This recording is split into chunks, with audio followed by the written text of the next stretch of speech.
Bapak Dr. Hendrar Prihadi SEMM atau akrab disapa Mas Hendi, lahir di kota Semarang pada tanggal 30 Maret 1971.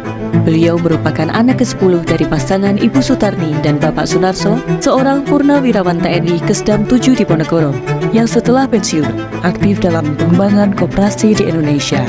Tumbuh besar sebagai anak tentara, beliau sejak muda aktif dalam organisasi Forum Komunikasi Putra-Putri Purnawirawan dan Putra-Putri TNI Polri atau FKPPI. Selain FKPPI, beliau pun juga aktif dalam sejumlah organisasi seperti KNPI, IMI, HIPMI hingga Kadin. Pada jabatan politik, beliau mengawali karir dengan menjadi anggota DPRD Provinsi Jawa Tengah pada tahun 2009, kemudian menjadi Wakil Wali Kota Semarang pada tahun 2010, PLT Wali Kota Semarang di tahun 2012, Wali Kota Semarang sejak tahun 2013 sampai dengan 2022. Hingga kemudian dilantik Presiden Republik Indonesia Bapak Jokowi sebagai Kepala Lembaga Kebijakan Pengadaan Barang Jasa Pemerintah Republik Indonesia pada tanggal 10 Oktober 2022. Sejumlah penghargaan pun berhasil diraih oleh beliau selama menjabat sebagai pejabat publik. Tercatat saat menjadi Wali Kota Semarang, Mas Hendi berhasil membawa Kota Semarang dinobatkan oleh Bappenas RI sebagai daerah dengan pembangunan terbaik di Indonesia selama 3 kali berturut-turut, yaitu pada tahun 2019, 2020, dan 2021. Mas Hendi sendiri juga dinobatkan oleh Kemenpar RB RI sebagai pembina pelayanan publik terbaik di Indonesia selama 4 kali berturut-turut dari mulai tahun 2016 sampai 2019. Tak hanya apresiasi dari dalam negeri, di tingkat internasional, beliau juga dinobatkan oleh Europe Business Assembly Oxford sebagai Best City Manager pada tahun 2014 dan membawa Kota Semarang dinobatkan oleh ASEAN sebagai kota terbersih di Asia Tenggara untuk tahun 2020 hingga 2022. Beliau pun juga menjadi People of the Year Metro TV pada tahun 2019 dan 2020. Untuk itu, ke depan sinergi akan terus dibangun melalui semangat bergerak bersama yang telah menjadi komitmen Bapak Dr. Hendrar Prihadi SEMM.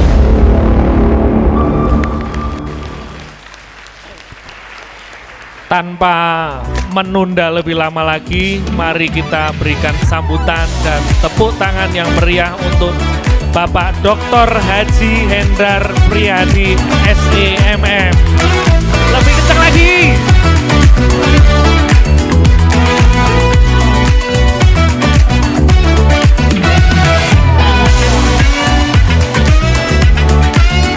Selamat datang Mas Hendi. Mas Hendi, terima kasih. Semuanya terima kasih. Sesi diteruskan ke Bapak untuk menyampaikan 20 menit. Oh gitu ya? Ya. Nanti dilanjutkan sesi diskusi, Mas. Boleh. Di mana ya? Atau di sana, di sini, taruh di sini. Ya. Ya apa-apa. Assalamualaikum warahmatullahi wabarakatuh. Selamat siang. Masih semangat? Alhamdulillah, karena ada yang sudah wisuda tadi pagi, ada yang mungkin besok sampai Selasa di wisuda. Pak Rektor, terima kasih atas undangannya dan seluruh pimpinan Undip. Ada Wakil Rektor, ada Pak Dekan, ada Pak Sekretaris MWA, Mbak Andri juga yang selalu mengingatkan, terima kasih. Dan tentu saja kawan-kawan, adik-adik saya, para wisudawan, wisudawati yang selalu saya hormati, saya cintai dan saya banggakan. Kalau saya berdiri di sini, bukan berarti saya lebih pintar dari kawan-kawan dan adik-adik. Karena saya yakin bahwa generasi muda hari ini, sangat terbantu dengan kemajuan teknologi informasi. Dengan jempol bisa kemudian kemana-mana, dengan kemajuan teknologi kemudian juga bisa mendapatkan informasi sebanyak mungkin. Kalau hari ini saya bisa berdiri di sini, karena saya lahir duluan dari adik-adik sekalian. Saya pernah mengalami seusia adik-adik, kawan-kawan, saya pastikan kawan-kawan adik-adik belum mengalami seusia saya. Jadi waktu itu saya juga pernah mengalami prosesi wisuda. Suasana hatinya senang banget. Alhamdulillah akhirnya dengan susah payah zaman saya waktu itu, saya bisa menyelesaikan S1 di Unika Sugio Pranoto. Bukan di Undip, karena saya daftar 2 kali Undip, enggak pernah diterima. Tapi alhamdulillah sudah bisa saya lakukan upaya keras, saya bisa membalas keinginan itu. S2 dan S3 saya adalah lulusan Undip. Waktu saya di wisuda S1 senengnya luar biasa. Saking senengnya kita punya sahabat, wah tiap hari kumpul membahas zaman kuliah, membahas keberhasilan kita. Sampai ada beberapa kawan saya nggak sadar, sudah 2 tahun dia nggak kerja. 3 tahun juga ada yang, kowe kerja apa mas? Aku durung kerja hen, ada juga yang begitu. Karena terlena, karena kemudian euforianya kebablasan. Maka kawan-kawan, adik-adik, saya ingin mengingatkan satu hal. Boleh senang hari ini, boleh. Batasi yuk, maksimal seminggu, setelah itu fokus. Karena di wisuda ini bukan akhir dari perjuangan kawan-kawan dan adik-adik. Dengan di wisuda ini adalah sebuah jembatan emas untuk nantinya adik-adik sukses. Titik awal Anda sukses dalam berkarir. Pertempuran sesungguhnya adalah bagaimana kita bisa sukses dalam bekerja. Sepakat deal? Lemes serak karuan. Oke, kalau gitu terus ngapain Pak Endi? Banyak, setelah lulus banyak yang bisa dilakukan. Kalau yang mau sekolah, punya duit, alhamdulillah. Nggak punya duit, nanti Bu Irjen mau menjelaskan, ada beasiswa, bisa diterima, alhamdulillah. Kalau kemudian juga yang perempuan-perempuan sudah dijodohkan dengan pengusaha sukses, boleh juga, alhamdulillah baik juga. Lalu yang lainnya bagaimana Pak Endi? Kita survei. Ternyata dari wisudawan yang ada dalam berbagai survei, itu paling banyak setelah lulus kepengen jadi pegawai. Yang IP-nya bagus, pasti bisa jadi PNS, BUMN, atau masuk Undip dan seterusnya. Yang IP-nya sedengan, biasanya kemudian dia cari perusahaan-perusahaan swasta. Yang IP-nya enggak begitu bagus, kayak saya zaman dulu, ya mau daftar kemana-mana susah, akhirnya mencoba berwira swasta. Yang IP-nya banyak D-nya, nilainya banyak D-nya, itu kayaknya yang harus kita waspadai.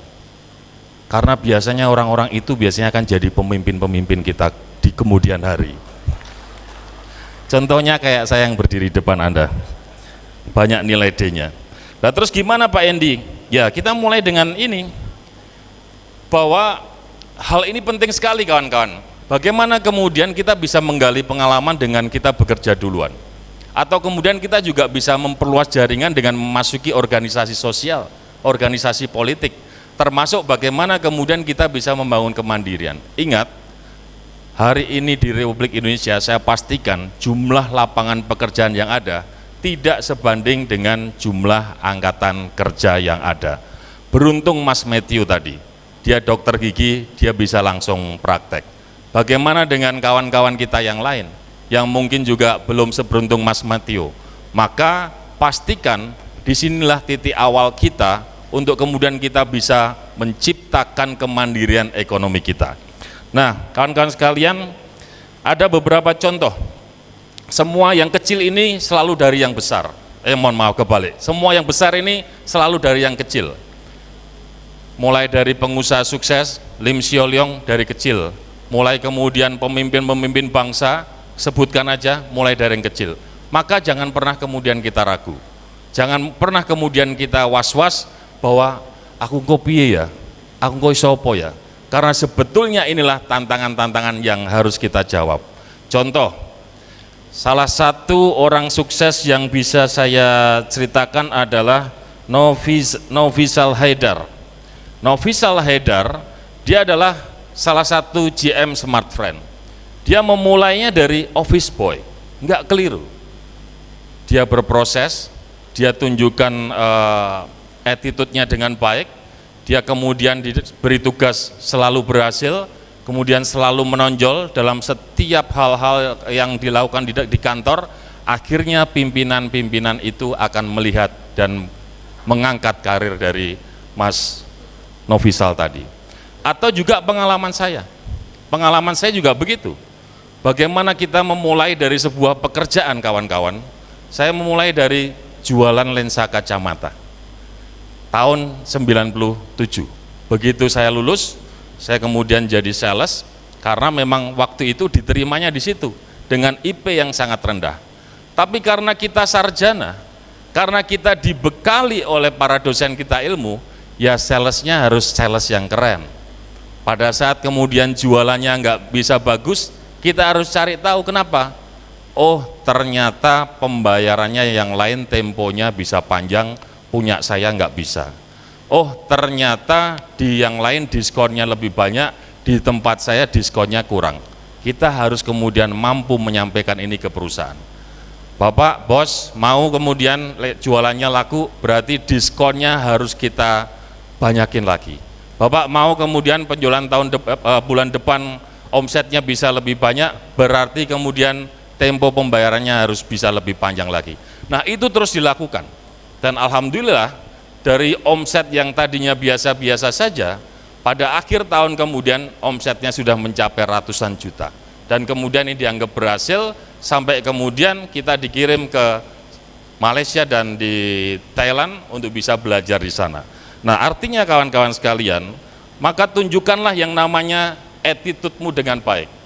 Tunjukkanlah bahwa kamu bisa dipercaya. Tunjukkanlah bahwa kamu menonjol, meskipun dimulai dari hal yang paling bawah sekali. Kalau itu bisa dilakukan, jangan khawatir. Sesuatu yang besar datangnya dari yang kecil.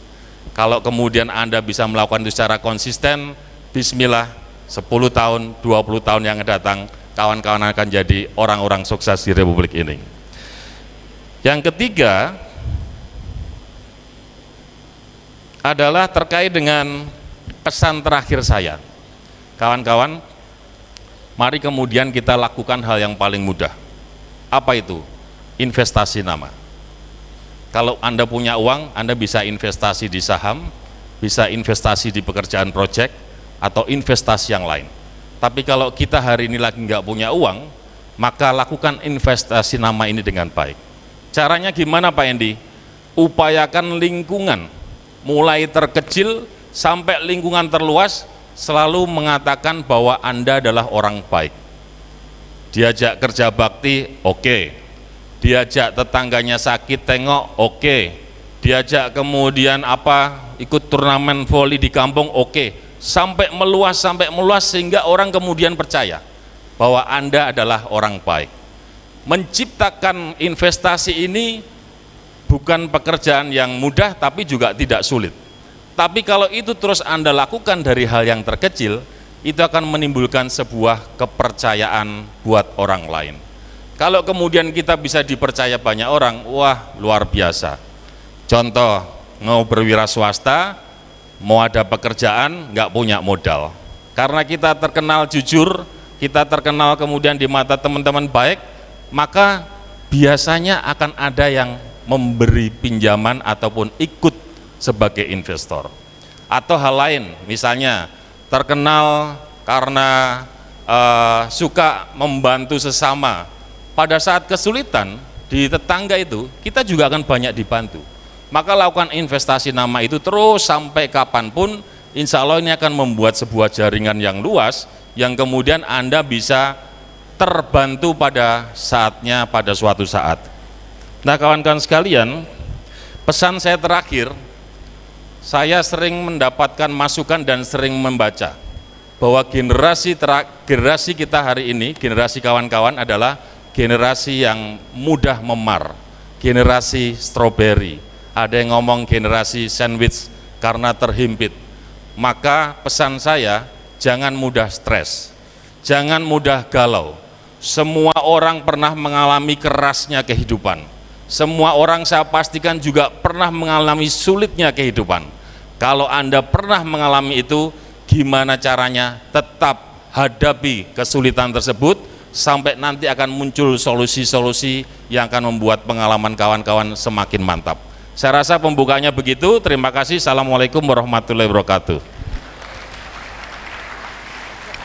Singkat, padat, jelas. Iya, monggo. Udah ada kursi Mas. Monggo Mas, sudah. Sudah ada kursi Mas.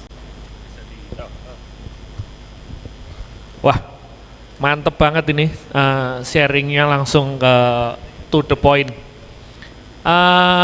Ini saya mau tanya sedikit nih Mas. Sebelum nanti ada sesi pertanyaan ke teman-teman. Ini katanya harus kalau belum punya duit investasi nama.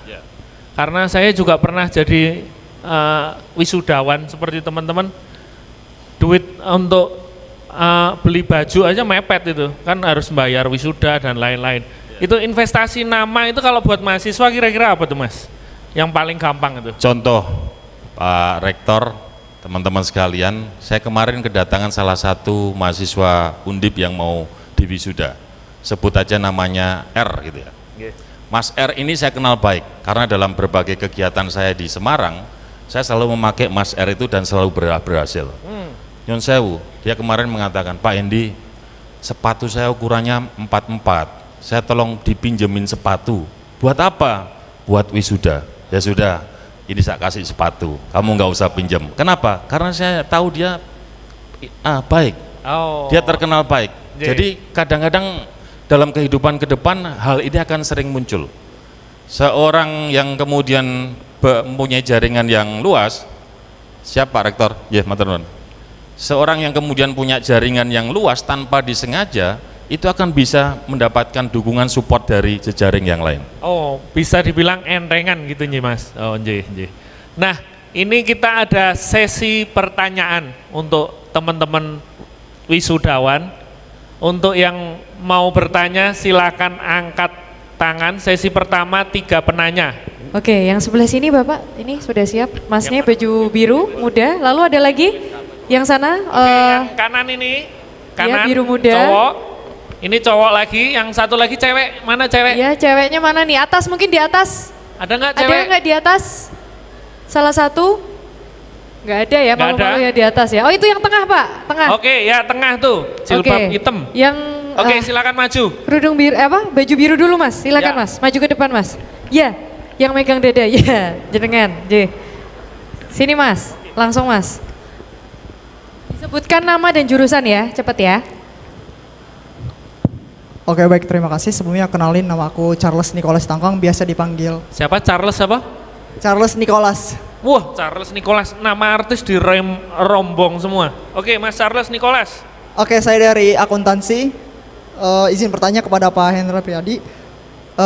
Terkait dari poin-poin pertanyaan, terkait dari hal ini sampai yang tadi adalah hal yang sangat bermanfaat juga bagi kita, teman-teman Gen Z. Nah, seperti yang kita ketahui bahwa kesuksesan itu sama dengan kesiapan dan juga peluang. Nah, sementara kesiapan ataupun angka dari kesempatan kerja itu 1/10. Artinya ketika ada satu lowongan itu ada banyak atau katakanlah 10 orang yang melamar dalam posisi tersebut. Nah, pertanyaan saya adalah apa terkait dari pegangan ataupun moto hidup yang Pak Hendar persiapkan itu dalam meraih kesempatan tersebut dibarengi dengan persiapan-persiapan yang Bapak lakukan sebelumnya. Kira-kira seperti itu. Terima kasih. Oke, disimpan dulu. Oke, disimpan dulu izin boleh atau langsung Bapak? Moto hidup maksudnya? Atau apa tadi pertanyaan? Motivasi dan pegangan hidup. Motivasi, terkait dengan Langsung aja mungkin momentum itu sukses. Ya begini kawan-kawan sekalian, saya rasa dalam kehidupan ini kita nggak perlu berteori-teori banget. Hadapi yang ada di depan ini, selesaikan, tuntaskan, itu pasti sebuah hal yang menjadi sebuah prestasi. Maka pertanyaan Mas Charles tadi, kalau boleh saya sampaikan pada kawan-kawan sekalian, selalu ada di dalam posisi yang baik. Persiapkan diri kita seolah-olah peluang itu datang besok hari. Jadi kadang-kadang peluang ini kan kita nggak bisa tahu nih mau datang besok, minggu depan atau minggu berikutnya. Tapi pada saat kita siap, saya pastikan kita akan mampu bersaing dengan orang-orang yang sedang memperebutkan peluang tadi. Jadi artinya gimana caranya tadi kembali ke investasi nama, selalu mencoba lakukan yang terbaik buat Mas Charles dan juga lingkungan. Gitu ya. Oke, begitu Mas Charles. Terima Oke. kasih. Bisa kembali ke tempat Mas Charles. Mas Charles nanti tetap di situ, nanti ada yang spesial dari Mas Hendi. Tunggu dulu. Bisa Yang duduk. kedua yang jaket jeans. Ada cewek di depan Mas. Yang pakai baju sobat aja ada cewek di depan. Tadi yang jilbab. Ya, selamat siang. Perkenalkan, nama saya Rian Razan Fatantra dari Ilmu Komunikasi, Fakultas Ilmu Sosial Ilmu Politik. Di sini saya ingin bertanya Pak. Tadi di video yang di awal itu, termasuk juga poin-poin yang dibeberkan tadi, menurut saya itu cukup impresif. Dan yang membuat saya bertanya adalah, ketika Bapak dulu masih muda, hingga menjadi saat sekarang ini, kira-kira skill apa yang Bapak sangat tekankan hingga bisa mengemban karir hingga saat ini? Terkhususnya untuk generasi muda kita saat ini. Terima kasih. Ya tadi saya udah bilang Mas, kalau pinter ya nggak pinter-pinter banget, wong nilainya banyak D.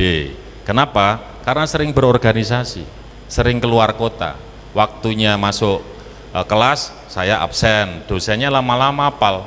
Hafalnya bukan hal yang baik, hafalnya hal yang jelek, jadi wah handy C kalau nggak D gitu. Maka kita harus punya soft skill yang bisa kemudian kita tampilkan supaya orang kemudian menganggap kita baik. Apa itu? Saya hobi berteman. Saya punya teman banyak, sak Jawa Tengah, di Indonesia hari ini saya punya teman banyak. Jadi berteman itu tidak pada sebuah posisi kita sedang membutuhkan orang tersebut. Berteman yang saya lakukan adalah, ya teman, apa yang sedang dia alami, kita harus bisa punya empati juga, membina hal seperti itu, berkomunikasi juga dengan yang baik.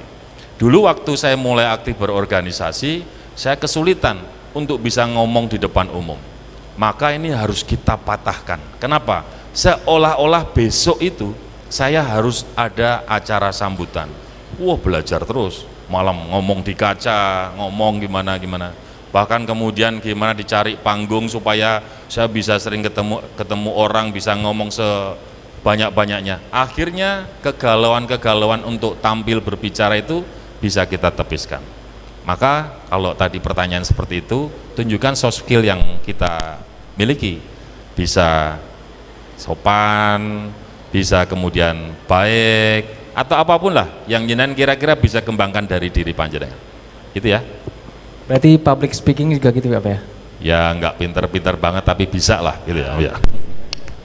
Terima kasih Pak. Oke, Rian tetap di situ di depan ya. Nanti akan ada yang spesial. Berikutnya yang jilbab hitam, silakan maju. Langsung ke depan ya. Agak ke depan aja. Ayo, Dek, maju Ayo, aja, Dek. Cepat, Dek. Turun ya. Ayo mau dapat rezeki satset.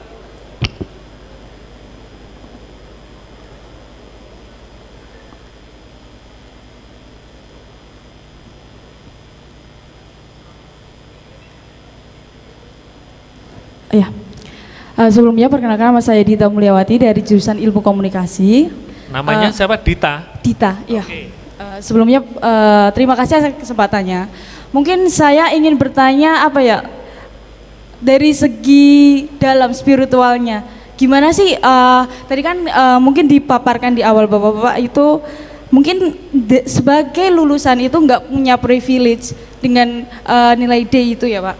Terus itu mungkin saya penasaran gimana Bapak itu akhirnya termotivasi dari dalam diri. Saya berani nih ngambil ini kesempatan yang begitu besar, apalagi dengan jenjang karir Bapak tadi sangat-sangat apa ya, impresif gitu. Pindah sini dan itu mungkin dari saya sendiri merasa bahwa itu tuh butuh satu keberanian yang sangat-sangat besar. Dan mungkin dari lulusan-lulusan baru ini tuh merasa bahwa oke, ada lowongan, apakah saya pantas? Mungkin dari segi skill pantas gitu, tapi kadang-kadang kita merasa kayaknya enggak deh, ada yang orang lebih bagus gitu.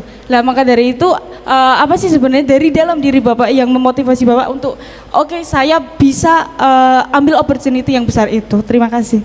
Mbak Dita, ya kalau kita belum punya nama, kita belum diakui orang sebagai orang yang bisa diandalkan, jangan pilih-pilih dong.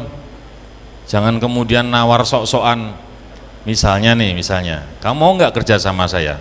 Mau Pak, gajinya berapa? Misalnya kamu tanya gitu, ya perusahaan kasih gaji kamu 6 juta. Ah nggak mau Pak, kalau kata teman-teman saya standarnya 10 juta. Pertanyaannya, yang nawari 10 juta ada nggak? Kalau yang nawari 10 juta ada, ambil. Tapi kalau nggak ada, hari ini kita harus terus untuk bisa mandiri, ambil dulu 6 juta. Sambil berproses, membentuk diri kita, terbiasa ritme kerja, terbiasa dapat tugas dari pimpinan, terbiasa kemudian kalau salah dimarahin pimpinan, begitu siap, kita cari peluang di tempat lain. Kalau dia mengatakan, oke kamu ikut aku ya, gajinya 6 juta, kan kita bisa ngomong, aduh jangan Pak, di perusahaan saya yang sekarang aja udah 6 juta, lah kamu minta berapa? Bapak kalau mau saya kerja di tempat Bapak, saya minta 10 juta. Itu baru bisa dilakukan. Jadi menurut saya, kuatkan diri kita dengan banyak hal dulu sampai kemudian kita bisa mengatakan ke orang lain, nggak bisa, aku tuh standarnya sebegini, jangan kamu anggap standarku begitu. Oke ya, siap, yeah.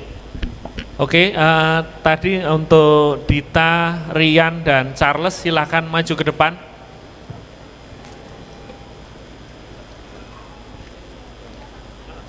Boleh sini depan.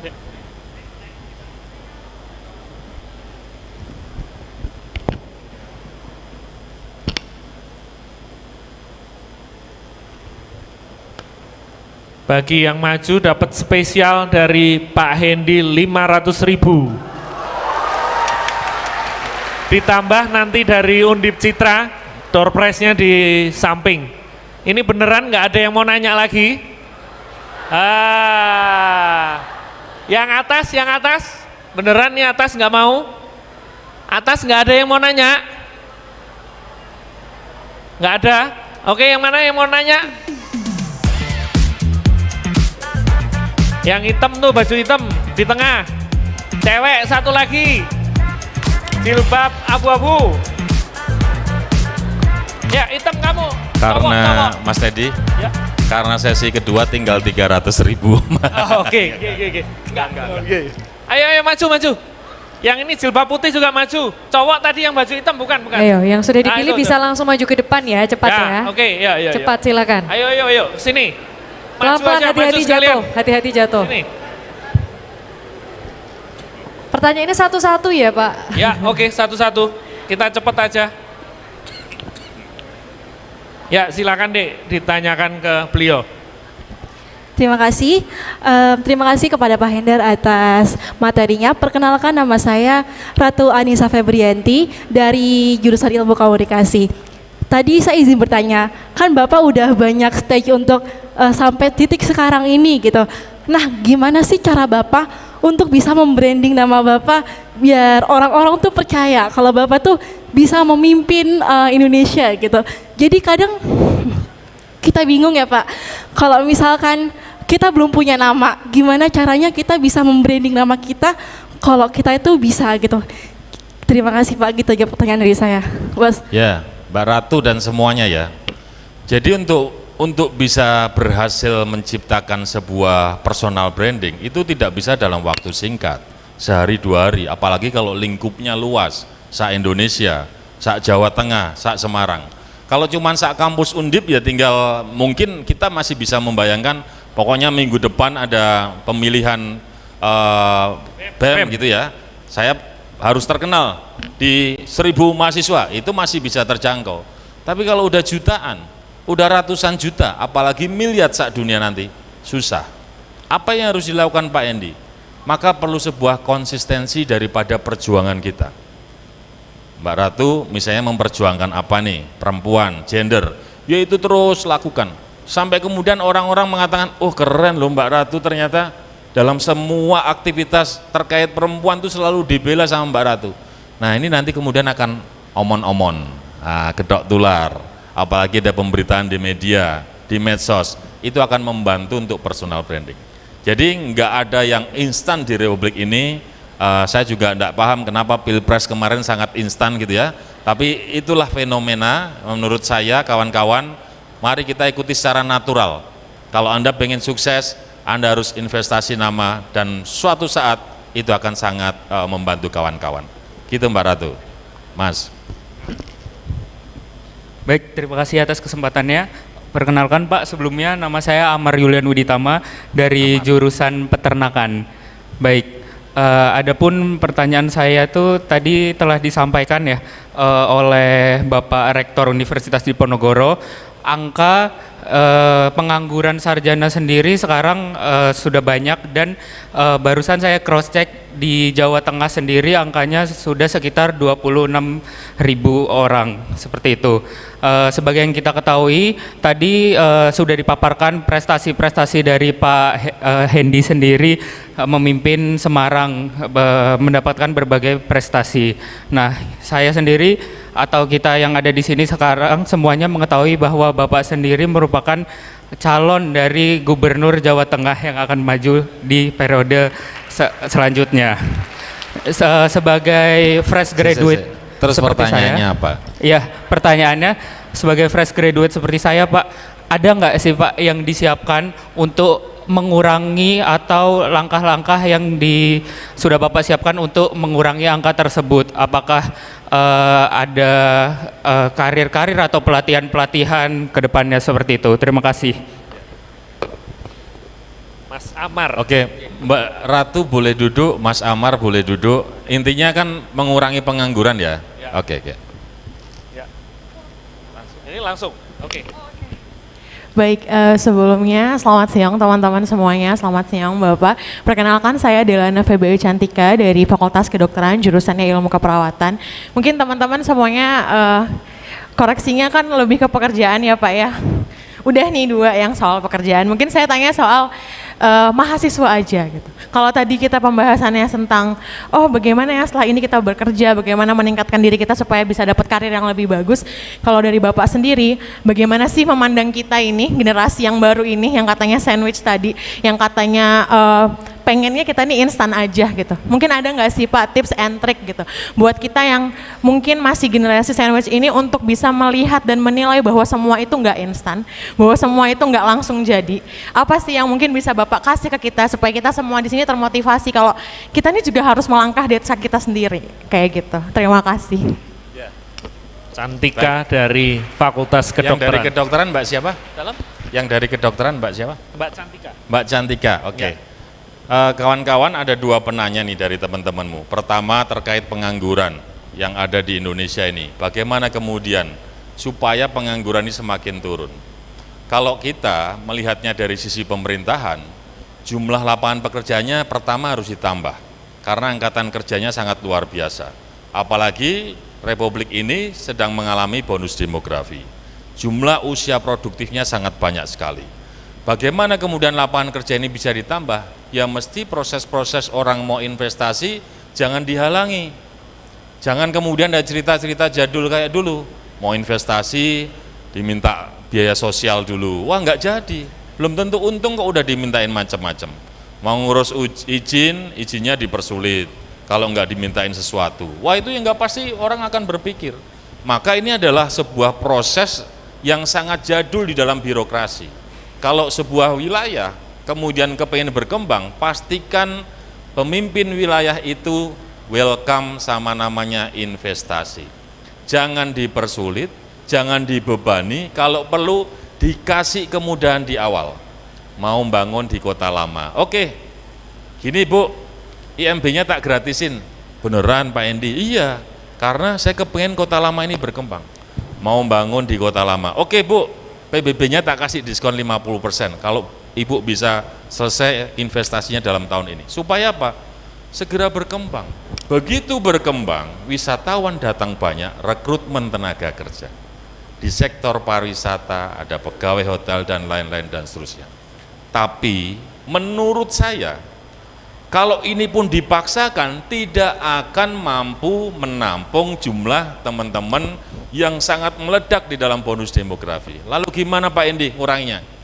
Pemerintah hadir, kasih fasilitas, pelatihan kerja, bantuan permodalan, supaya muncul sosok-sosok baru wira swasta, sosok-sosok baru pengusaha muda.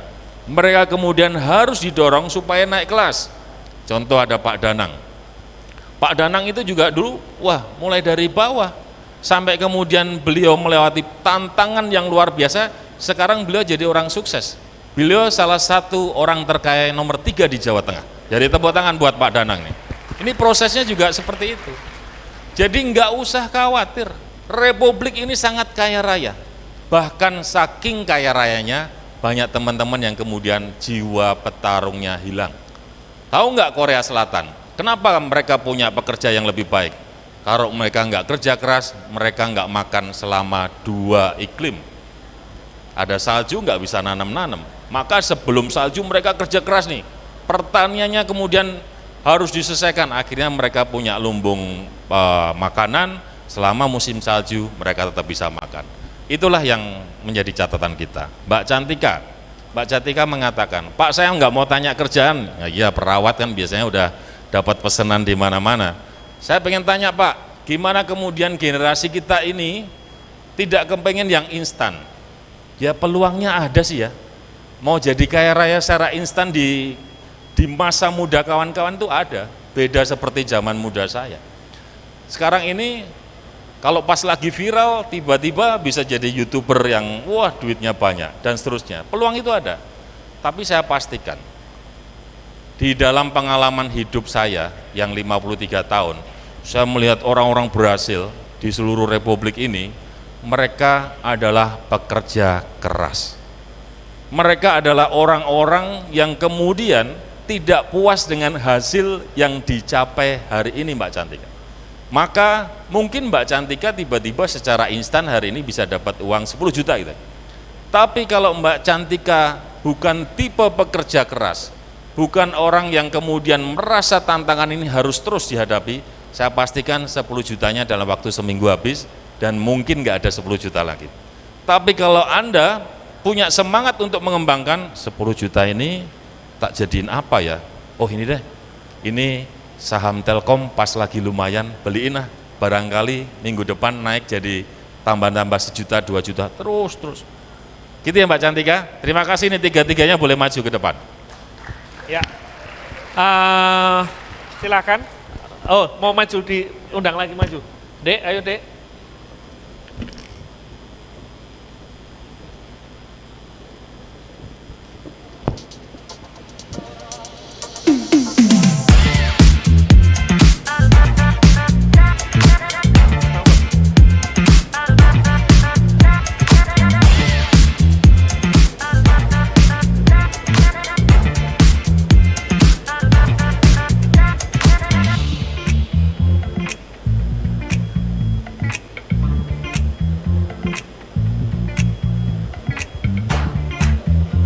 Foto.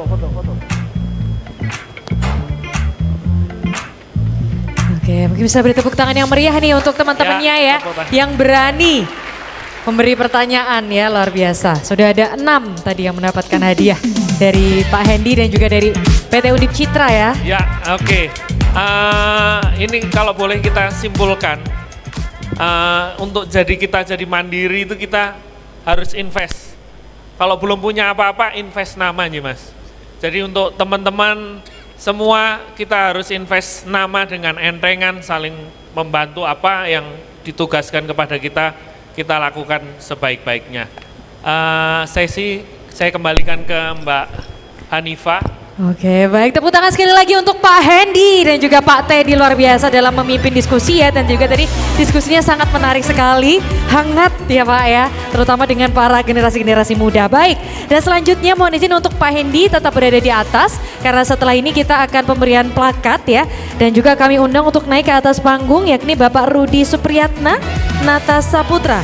Beliau adalah Sekretaris Inspektorat Jenderal Kementerian Kesehatan Republik Indonesia, yang ini mewakili dari Kementerian Kesehatan Republik Indonesia, yang akan diberikan nantinya plakat dari Undip ya, yang akan memberikan dari Undip yakni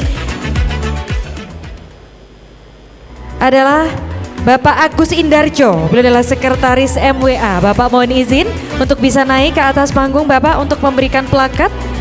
Terlebih dahulu Bapak nanti memberikan plakat kepada Bapak Dr. Haji Hendrar Prihadi SEMM. Baik, dan Bapak Teddy mohon berkenan untuk tetap berada di atas menyaksikan pemberian plakat. Baik, di sebelah kanan Bapak izin terlebih dahulu kepada Bapak Hendrar Prihadi. Baik.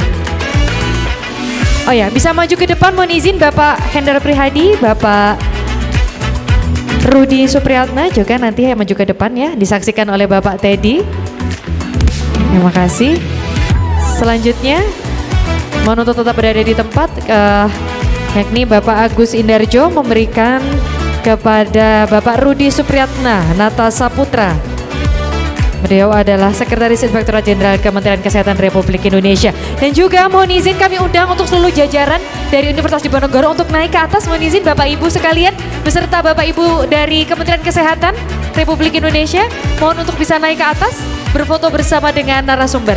Baik, Ibu Andri beserta jajaran dari Universitas Diponegoro. Mohon izin untuk berfoto dulu Bapak, izin jangan kembali dulu. Izin untuk seluruh jajaran dari Undip dan juga dari Kementerian Kesehatan Bapak. Kita berfoto dulu di atas. Baik. Berfoto semua dari Kementerian Kesehatan dan juga tamu undangan ya yang berada di jajaran depan. Baik. Mohon dibantu untuk kursinya dipindahkan ya. Ini yang di sini ada kursi. Oh, sambil membawa plakat.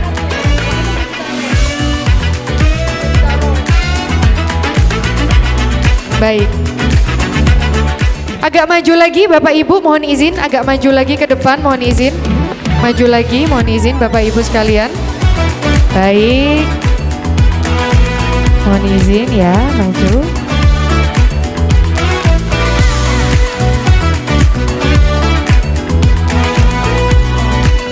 Oke, baik. Iya, kepal tangannya boleh.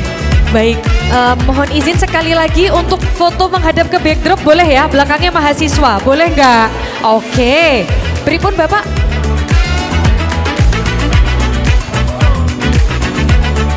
Oh begitu, oke, monggo silahkan, mohon izin.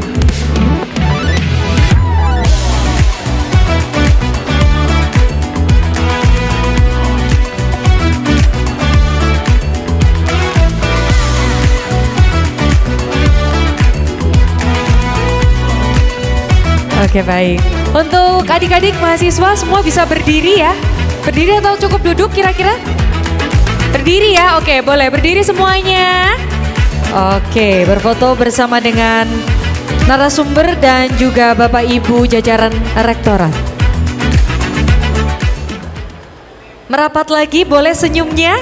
Senyum lebarnya, luar biasa.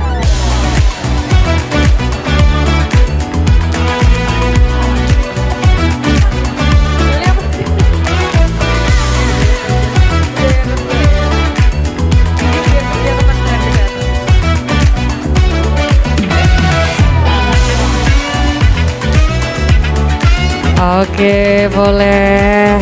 Kepal tangannya, terima kasih, beri tepuk tangan yang meriah.